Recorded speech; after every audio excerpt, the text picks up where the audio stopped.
ও আমাকে বলছিল যে আপু আমাকে ছেড়ে তুমি যাইও না। ডক্টররা বলল যে ওর অবস্থা তেমন একটা ভালো না।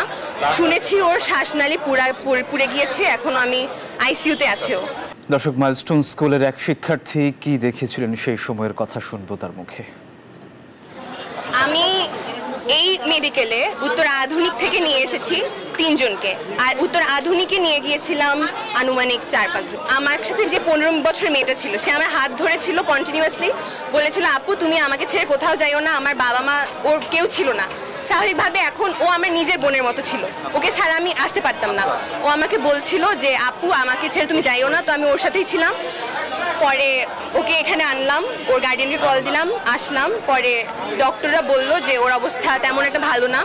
শুনেছি ওর শ্বাসনালী পুড়ে গিয়েছে, এখন আমি আইসিইউতে আছি। ও বান্ডেল থাকলে প্রতি সেনমানিতে টাকা বাঁচবে। বিকাশ সেনমানি বান্ডেল কিনে জিতুন প্রতি লেনদেনে। আমাদের ছুটি হয় 1টা বাজে, 1:07 দিকে আমি আমাদের বিল্ডিং থেকে বের হই।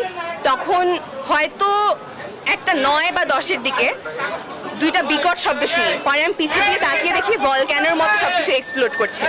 পরবর্তীতে আমি নর্মাল হিউম্যানিটির খাতিরে আমি গেলাম যে কি হচ্ছে না হচ্ছে। আমি অবশ্যই আমার ছোট ভাই বোনদেরকে ফেলে ভাবে চলে আসতে পারি না। পরে যাওয়ার পরে 2-3 জন বাচ্চা এসে আমাকে জড়িয়ে ধরে বললো যে আপু বাঁচাও, কিছু করো। ওদের চেহারা দেখার মতো ছিল না, সব পুরো চেহারা সব কিছু ঝলসে গিয়েছিল, ওদের সব ড্রেসও ছিঁড়ে গিয়েছিল, খুবই বাজে অবস্থা ছিল। পরে ওদেরকে নিয়ে আমি উত্তর আধুনিকে গেলাম। উত্তর আধুনিকে যাওয়ার পর ওখান থেকে আমাদেরকে বললো যে ওখানে তেমন ভালো সিচুয়েশন নেই।